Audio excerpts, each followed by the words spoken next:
A very interesting paragraph here. See, the author of the argument is a journalist, and his conclusion is the second boldface here.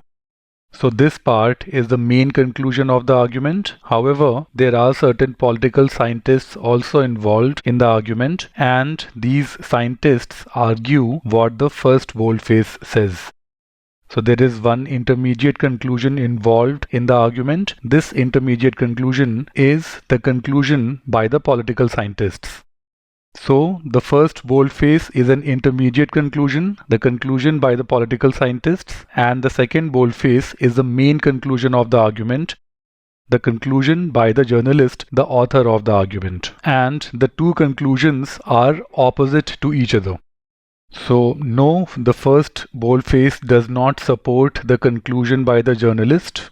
You see, the two boldfaces are in contrast. And no, the second boldface does not question the conclusion by the journalist. The second boldface itself is the conclusion by the journalist. So answer choice A should be very comfortably eliminated. It does a bad job at explaining the role of the first boldface as well as the role of the second boldface. Look at answer choice B now. No, the first does not express the conclusion by the journalist. The first expresses the conclusion by the political scientists. So this is incorrect. No, the second does not provide support for the conclusion by the journalist. The second itself is the conclusion by the journalist. So once again, two cross marks here. Answer choice B should be eliminated. Look at answer choice C now. No, the first does not support the conclusion of the political scientist. The first is the conclusion by the political scientist.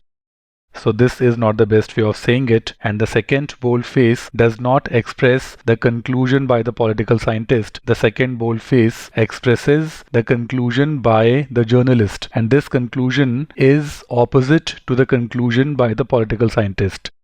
So all wrong with answer choice C also. One more cross mark. Look at answer choice D now. No, each boldface does not support the conclusion of the journalist's argument.